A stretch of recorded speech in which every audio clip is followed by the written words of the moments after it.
If you have your first $1,000 ready to invest, the hardest part may not be finding an investment. It may be avoiding 5 expensive beginner mistakes. Should you buy one stock, use an ETF, open a Roth IRA, keep the money in cash? The answer depends on what the money is for, when you need it, and whether your financial foundation is ready. In this video, I will show you a simple first $1,000 investing framework for the United States, including account choice, diversification, fees, risk, and a 30-day starting plan. This is general education, not personalized investment or tax advice. Before investing, separate near-term money from long-term money. If this $1,000 is needed for rent, a medical bill, a car repair, or an emergency, it may not belong in a volatile investment. Investing works best when you can leave the money alone through normal market declines. If you have high-interest debt, compare the cost of that debt with the uncertain return of investing. Paying down expensive debt can be a powerful financial move. A simple foundation is essential bills covered, a cash buffer started, and a plan for expensive debt. The exact order depends on your situation, but do not invest just to avoid dealing with a financial emergency. An investment is what you own. An account is where you own it. The tax rules belong to the account. If your employer offers a retirement plan match, learn the formula and consider contributing enough to receive the available match if it fits your budget. An IRA can be useful for retirement savings, while a taxable brokerage account can be useful for goals that do not fit retirement rules. Account choice affects taxes, withdrawals, contribution limits, and paperwork. Do not open an account because an advertisement says it is the best. Compare fees, available investments, customer support, tax documents, and whether the platform fits your goals. An exchange-traded fund, or ETF, pools money from investors and holds a portfolio of assets. Many ETFs track an index, but not every ETF is broad or diversified. One fund can hold hundreds or thousands of companies. Another can hold only one industry, one country, one commodity, or even a single stock. The label ETF does not automatically mean low risk. Before buying, read the fund objective, holdings, expense ratio, trading costs, and risks. An index fund tries to follow a benchmark. It does not promise positive returns, and it can fall when the market falls. Diversification can reduce the damage from one company failing, but it cannot eliminate market risk. Mistake 1.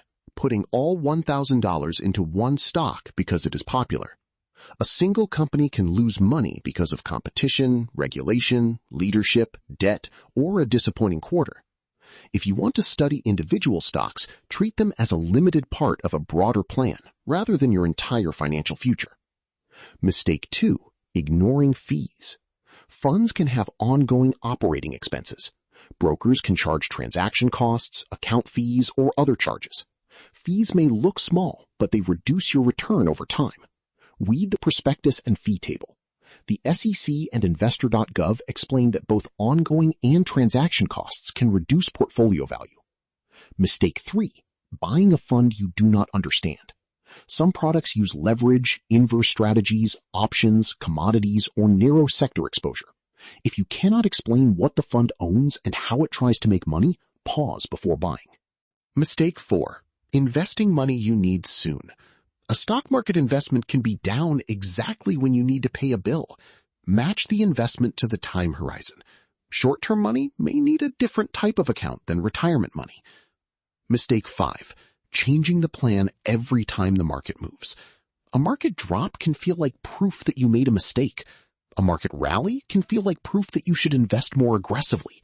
Neither feeling is a complete analysis. Decide your allocation and contribution process before the next headline arrives. For a long-term retirement goal, one possible framework is to use a tax-advantaged account that fits your eligibility.